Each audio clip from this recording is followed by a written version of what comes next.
Alors petite vidéo improvisée sur le trade que je m'apprête à faire aujourd'hui. On est quel jour? On est le vendredi 18 août et comme tu le vois, le marché est en train de chuter depuis en fait 2 semaines maintenant. Et surtout hier, ça a pris une sorte d'accélération. Et comme tu le vois ici, c'est ce qu'on appelle les bandes de Bollinger, donc bande de Bollinger inférieure, bande de Bollinger supérieure. Et comme tu le vois, on est légèrement sorti à l'extérieur, on est environ 0,5% à l'extérieur. Et en fait, moi j'avais fait pas mal d'études par rapport aux bandes de Bollinger. Et j'avais noté que souvent quand on sortait à 0,6 à l'extérieur, en fait ça valait le coup de rentrer dans un trade opposé. C'est-à-dire que là en fait le marché semble se péter les dents. Cependant, en fait on est tellement en chute à l'extérieur des bandes de Bollinger que naturellement souvent il va y avoir un rebond vers le haut. Et en général, moi je le trade en TQQ, en version TQQ, qui est l'équivalent en fait du Nasdaq, comme je te montrais, en x3. Donc c'est un peu, on va dire, des économies d'argent. Parce que par exemple, si je voulais mettre 30% de mon argent sur le Nasdaq, donc classique, au lieu de mettre 30% ici, je mettrais 10% de mon argent, ce qui représente à peu près la même somme. Donc j'ai besoin de moins sortir d'argent ici. Donc c'est une sorte d'économie en termes d'argent également pour le profit. C'est multiplié par 3. Par contre, les pertes également sont multipliées par 3. Donc je vais t'expliquer dans cette vidéo exactement la philosophie de ce trade, les résultats obtenus sur pas mal de tests. Également les mesures exactes que je m'apprête à faire aujourd'hui si jamais je prenais ce trade. Donc cette méthode d'achat en dessous des bandes de Bollinger quand ça se pète les dents, c'est une partie en fait de ma formation qui est assez lourde, mais c'est une partie qui marche très bien. Donc je vais te montrer d'abord les statistiques simplement en utilisant cette simple méthode, parce que j'ai pas mal de méthodes dans ma formation lourde. Donc ça c'est un peu comme si c'était un extrait de ma formation aujourd'hui. Donc en moyenne les résultats basés depuis 2000, j'en ai fait un paquet, on en a fait 82 trades sur 23 ans. La moyenne, ça rapporte de 24% en moyenne par an en utilisant cette méthode que je vais te montrer aujourd'hui maintenant. Donc au total, j'ai fait 82 trades sur 23 ans, ce qui nous donne une moyenne de 3,3 trades par an. Et aujourd'hui, éventuellement, il y aurait un trade à faire. Au total, on a eu 19 trades négatifs, 60 trades positifs, ce qui nous donne ce pourcentage de 76% positif contre 24 négatifs. Perte maximale enregistrée, moins 8% du portefeuille total. Gain maximal enregistré, 29% du portefeuille total. Et comme tu le vois d'ailleurs, cette méthode fonctionne très bien quand il y a des gros crashs économiques, notamment 2007-2008, 2001-2000, également 2020 quand il y a eu la crise du Covid, et finalement en 2022 quand ça s'est pété les dents également, on a fait du 70% juste avec cette méthode.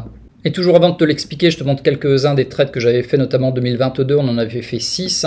Donc voilà, ça c'est le premier achat, deuxième achat, troisième achat. En fait, je fais une sorte de cumulé, j'achète immédiatement. Si ça continue à tomber, je rachète et encore je rachète pour vendre beaucoup plus haut. Donc là, on avait fait un premier trade, on avait fait du 20% au total sur cet achat. Le trade suivant, on avait fait 5% de gain, parce qu'en fait, on avait acheté une seule fois et après, c'était remonté immédiatement. 5%, 9% de gain, 5% et finalement 12%. Donc ça, c'est les 6 trades que j'avais fait pour 2022. Au total, 70% de gain sur la valeur totale du portefeuille. Donc il y avait eu 0 de négatif, comme tu l'avais vu tout à l'heure. Ça marche plutôt bien, je crois qu'on était aux alentours de 75% de positif en général pour ces trades. Et en rouge, il y en a quelques-uns de négatifs, notamment ici, ça c'est négatif, moins 7,95. Je vais en chercher d'autres, voilà, moins 5,81 en termes de négatif. Donc voilà à peu près pour les stats, et maintenant je vais t'expliquer la méthode exacte que je vais suivre. Donc comme d'habitude, je vais te lire la méthode, je te l'explique brièvement, et ensuite on va passer directement sur le graphique pour te la montrer concrètement. Donc quand on est au-dessus de la moyenne mobile 200, ça veut dire en tendance haussière. Si jamais on a cette situation, notamment là une bougie ferme avec au moins 0,6% en dessous des bandes de Bollinger sur le Nasdaq, là je te parle du Nasdaq, pas le TQQ mais le QQQ.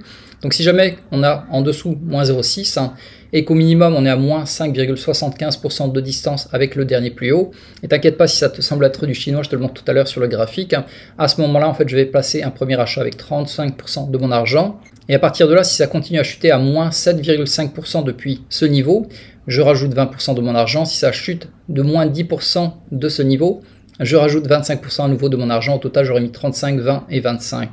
Donc ça, c'est pas une recommandation que je te fais dans cette vidéo, c'est juste, on va dire, à titre exemple, des trades que je fais qui marchent en général pas mal.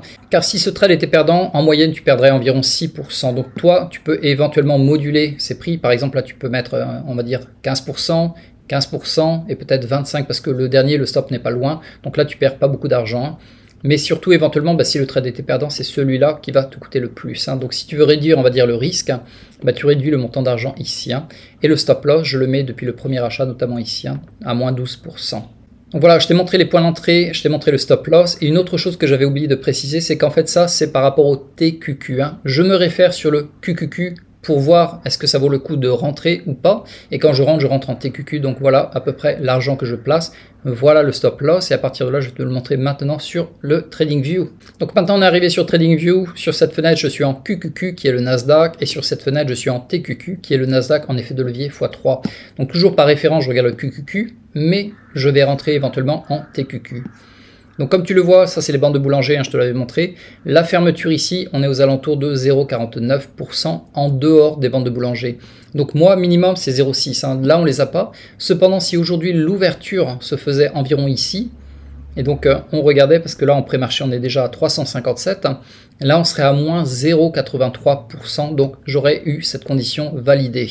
La deuxième condition, c'est d'être au minimum à 5,75% depuis le dernier haut qui est là.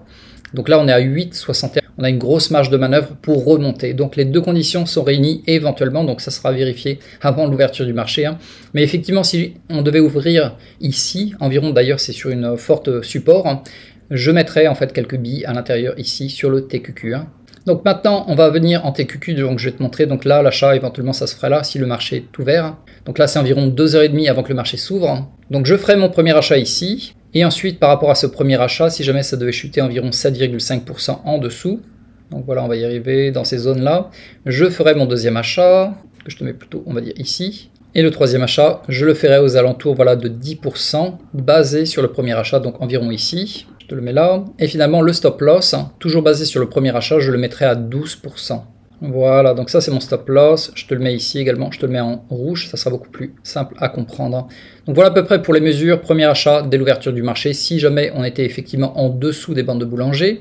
Deuxième achat qui est environ à moins 7,5 basé sur le premier achat, et troisième achat à moins 10 basé sur le premier achat, et le stop loss à moins 12% basé sur le premier achat. Donc jusque là ça va, tu me suis, c'est pas trop compliqué, je pense que bon ça va, hein. Tu devrais, si tu t'y connais un minimum, ça va, tu devrais comprendre. Si tu es vraiment super débutant, je te recommande absolument de ne pas faire ce genre de trade, parce que tu n'y comprends rien, mais sinon si tu connais déjà les bandes de boulanger, tu connais le TQQ, éventuellement tu peux t'amuser à prendre ce risque. Hein. Donc comme je te l'avais montré, on a réuni les deux premières conditions, on a fait les premiers achats, on a mis le stop loss, voyons maintenant à quel endroit est-ce que l'on va vendre. Et avant de te montrer, je te mets également le pourcentage en argent.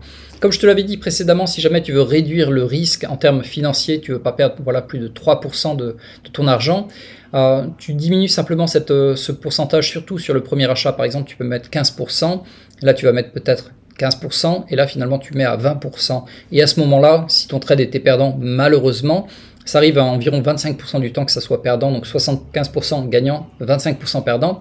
À ce moment-là, en fait, en ayant modifié légèrement ces chiffres, hein, là tu perdrais peut-être environ 3% de la valeur totale de ton portefeuille.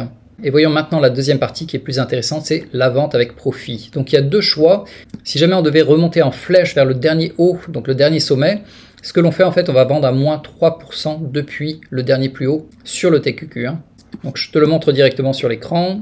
Donc voilà le dernier sommet sur le TQQ, c'est-à-dire que si jamais ça devait chuter, donc c'est-à-dire que si aujourd'hui on achetait ici, plus éventuellement jusque là, on aurait fait peut-être deux achats, et que par la suite ça remonte en flèche vraiment dans cette zone-là, ce que je fais en fait, je vais regarder par rapport au dernier sommet, je vais faire moins 3%. Donc ça c'est vraiment si on a de la chance que ça monte extrêmement vite, extrêmement en flèche, hein. Environ voilà moins 3%, voilà donc ça sera là où je vendrai. Mais sinon, il y a une deuxième possibilité, c'est la vente par palier. Je te le montre également en lecture et ensuite je te le montrerai sur le graphique. Donc voilà ce que j'appelle la vente avec palier, c'est-à-dire qu'on va prendre à partir du premier achat TQQ, une fois qu'on va atteindre les plus 12% de gains, je vais décaler mon stop loss au lieu de le mettre à moins 12. Là, en fait, je vais le remonter à plus 5% de gains. Une fois qu'on va atteindre les plus 15% de gains sur le TQQ, là, je vais décaler mon stop loss à plus 10%. Une fois qu'on atteint les 20% de gains, je le déplace à 15%. Une fois qu'on les monte à 25%, je décale à 20%, jusqu'à 30 éventuellement à 25%. Donc je te le montre sur le graphique. Donc nous revoilà sur le graphique. Entre temps, je t'ai montré ces annotations, ça sera beaucoup plus simple. Hein. Ça c'est l'achat 1 au niveau de l'ouverture du marché si jamais on ouvrait plus bas et qu'effectivement on avait les deux conditions réunies, c'est-à-dire par rapport au QQQ, être moins de 0,6 à l'extérieur des bandes de boulanger inférieures ici, donc cette ligne bleue. Également au minimum avoir 5,75. Là on est largement plus, donc c'est parfait. Donc je reviens sur le TQQ, je fais éventuellement mon premier achat, là je mets peut-être on va dire 15% de mon argent. Si jamais ça continue à chuter, je mettrai en plus 15% de mon argent environ ici, et finalement, achat numéro 3, à nouveau peut-être 15-20% ici. Et mon stop loss pour la totalité de ces achats sera ici, à moins 12%, basé sur le premier achat. Donc tout ça, tu l'avais déjà vu. Maintenant, on va voir les profits. Donc le profit, ça sera basé à partir de la ligne du premier achat, notamment ici.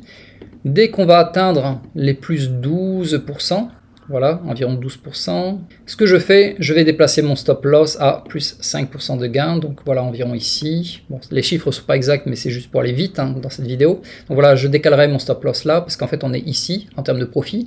Je décale mon stop loss là. À partir du moment où on chope les 15%, voilà, environ ici, je décale mon stop loss à environ 10%. Et ainsi de suite. En fait, je l'augmente comme ça par 5%, par tranche de 5% comme ça. Donc si on augmente à 20%, je passe à 15 pour le stop loss. Et si par la suite ça rechute, hop, je vends toutes mes positions ici à plus 15% de profit basé sur le premier achat. Mais ce qui est intéressant à voir aussi, c'est que j'aurais fait quand même, depuis le deuxième achat, j'aurais fait 23%. Et depuis le troisième achat, j'aurais fait combien? J'aurais fait 26% de gain. Donc tu vois que c'est assez intéressant, ce genre de ratio de risque-récompense. Parce qu'effectivement, si mon trade était perdant, oui, je vais perdre de l'argent, peut-être 3% de mon argent, de mon capital total. Par contre, si on montait jusque là, j'aurais fait 26% de cet argent ici, 23% de cet argent-là, et finalement, pour le premier achat, 14%. Donc après, il n'y a aucune garantie que numéro 1, ce trade fonctionne, et aucune garantie que numéro 2, on arrive jusqu'à l'achat 2 et jusqu'à l'achat 3. Et finalement, aucune garantie que malheureusement, on ne descende pas jusqu'au stop loss. Donc voilà, c'est la méthode que j'appelle les bandes de boulanger que j'ai quand même testé sur plus de environ une centaine de trades depuis l'année 2000 jusqu'à 2022 inclus.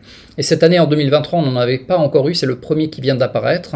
Et donc je me réjouis d'avance de pouvoir le faire sur le TQQ. Donc voilà, n'hésite pas à revoir calmement cette vidéo parce qu'il y avait pas mal d'informations. Je t'ai montré les conditions pour entrer, les points d'achat, le stop loss, également ce qu'on appelle le take profit, à quel endroit tu vas vendre avec profit. Donc si cette vidéo t'a plu, pense à cliquer sur j'aime et surtout abonne-toi ici tout en bas à droite sur ma chaîne parce que je publie ce genre de vidéos une fois par semaine.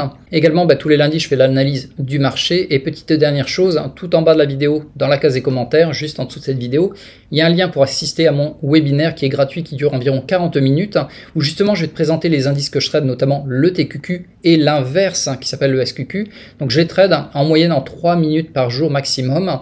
Et en contrepartie, on génère 80% de gains. Donc tu vas dans la description, tu cliques sur le lien et tu t'inscris et tu regardes mon séminaire. Et sinon, je te retrouve dans la prochaine vidéo.